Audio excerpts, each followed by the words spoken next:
Nah, ini dibayangkan. Nah, ini jadi ya memang kita juga sangat berhati-hati. Dan disitulah gambarannya kenapa dikatakan korupsi itu sangat canggih. Gitu kan? Salah satu bentuknya adalah gratifikasi yang mungkin bisa jadi tidak kita sadari.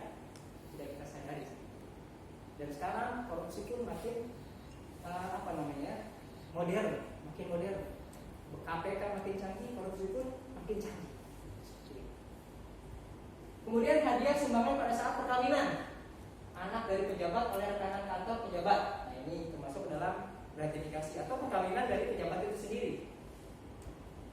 Pemberian potongan harga bagi pejabat untuk pembelian barang dari rekanan. Nah, ini bagaimana tadi saya sebutkan bahwa kecurangan fraud yang masih ada di Direktorat Jenderal Perbendaharaan itu salah satu aspeknya adalah aspek pengadaan barang dan jasa. Pemberian biaya atau ongkos naik haji dari rekanan kepada pejabat. Nah, ini kita mungkin dengar kemarin Menpora yang baru diciduk juga oleh KPK itu konon kalau tidak salah ya umrohnya juga ada dibiayai oleh siapa gitu atau institusi mana seperti itu, tidak salah seperti itu. Pemberian hadiah ulang tahun atau pada acara pribadi lainnya dari rekanan lagi sebenarnya dari mitra kerja. Pemberian hadiah uang sebagai ucapan terima kasih karena telah dibantu. Nah, ini karena telah dibantu. Kadang-kadang kita ke Pak RT, ke Pak RW ngasih 10.000, 20.000 karena apa? Karena ucapan terima kasih telah dibantu. Nah, ini gratifikasi walaupun kecil gitu kan. Ini akibatnya akan berdampak besar walaupun kecil. Satu orang 10.000, 20.000. Kalau semuanya menjadi misalkan 100 orang yang dilayani, nah seperti itu. Kemudian bagaimana cara melaporkannya? Kalau tadi mungkin barangkali melalui UPG, kalau sekarang bisa juga melalui KPK Go.id langsung secara online. Ini rekan sekalian di gratifikasi online. Ini salah satu contohnya. Gratifikasi yang cukup bombastis. Komisi Pemberantasan Korupsi menetapkan mantan Bupati Bogor Rahmat Yassin sebagai tersangka juru bicara KPK sebagai tersangka. Juru bicara KPK Febri Diansyah mengatakan penetapan ini hasil pengembangan kasus suap terkait dengan rekomendasi tukar perintah kawasan hutan di Bogor, Jawa Barat. Dalam kasus itu Rahmat divonis Pengadilan Tindak Pidana Korupsi Bandung selama 5 tahun 6 bulan. KPK menetapkan Bupati Bogor sebagai tersangka ditetapkan sebagai tersangka pada 24 Mei 2019. Dalam konferensi pers di Gedung Merah Putih KPK, keluar dari lapas mantan Bupati Rahmat Yassin sujud syukur dalam video ini. Rahmat diduga meminta, menerima atau memotong pembayaran dari beberapa satuan kerja perangkat daerah sekitar 8,93 miliar. Uang tersebut diduga digunakan untuk biaya operasional bupati dan kebutuhan kampanye pemilihan kepala daerah dan pemilihan legislatif yang diselenggarakan pada tahun 2013 dan 2014. Ini dia memotong ya. Ini korupsi ya. Ini terus yang sini. Dia diduga menerima gratifikasi berupa tanah seluas 20 hektar di Jonggol. Iya ya, di Jonggol, Kabupaten Bogor, dan mobil Toyota Velflyer senilai 825 juta. Gratifikasi di tanah diduga diberikan oleh seorang pemilik tanah untuk menguruskan perizinan lokasi pendirian pondok pesantren. Jadi halal. Jadi yang namanya gratifikasi korupsi itu tidak terbatas oleh namanya agama, suku, ras, ningrat, tidak gitu kan. Mohon maaf ya, mungkin banyak kita temui yang ditangkap adalah orang yang mungkin juga agamis gitu kan, mau dari agama Islam, mau agama yang lainnya seperti itu, semuanya juga ada yang terciduk gitu kan. Sementara gratifikasi mobil diduga berasal dari pengusaha yang memegang sejumlah proyek di Kabupaten Bogor. Rahmat disangkakan melanggar tentang pemberantasan tindak pidana korupsi. Nah ini kabur ya ke sini ya.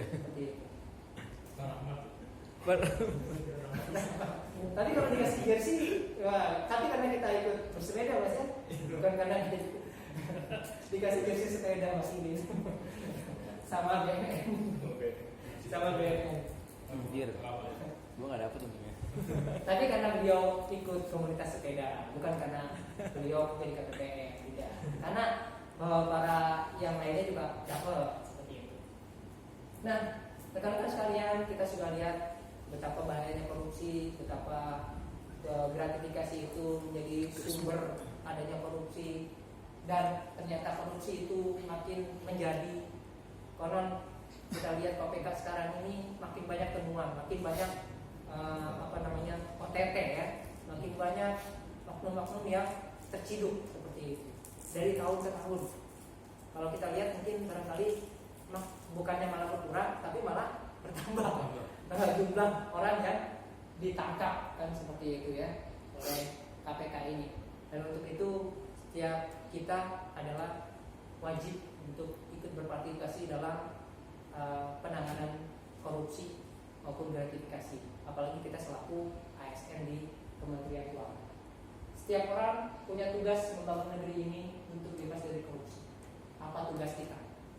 Tugas kita adalah menjadi ASN yang anti korupsi, anti gratifikasi. Jangan sampai kita mungkin secara tidak sengaja, apalagi sengaja, kita ikut menjadi oknum pelakunya. Dan itu menjadi tugas kita, dan kami juga di KI, saya, Mas Tino, Mas Awa juga selaku ketua internal, untuk kita sama-sama menjaga diri kita, keluarga kita, masyarakat kita untuk jauh dari yang namanya korupsi. Mulai dari sekarang mungkin kita hindari pemberian tips, pemberian terima kasih ya kepada unit instansi birokrasi. Mungkin kalau kita kasih tips kepada tukang parkir masih wajar, tapi kalau kita sudah kasih tips kepada pegawai kelurahan, RT, RW, itu bisa berpotensi kepada jatuhnya korupsi, gratifikasi seperti itu.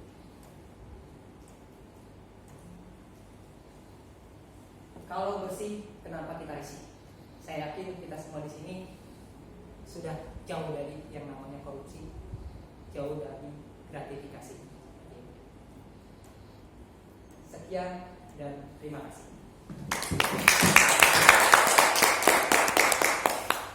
Dan mohon maaf, mungkin untuk yang terakhir, silakan isi form evaluasi sekali lagi secara online di Bitline Eval Faktua. Ini mungkin silakan bagi yang berkesempatan untuk bisa mengakses internet, mengisi di form yang sudah kami sediakan di Bitline. Demikian yang kami sampaikan. Mudah-mudahan kita menjadi salah satu insan yang senantiasa menjaga diri dari korupsi, menjaga keluarga dari hal-hal yang membawa keburukan bagi kita semua. Kami cukupkan. Terima kasih atas atensi dan waktu yang telah disediakan. Wabillahi taufiq wal hidayah. Assalamualaikum warahmatullahi wabarakatuh. Waalaikumsalam warahmatullahi wabarakatuh.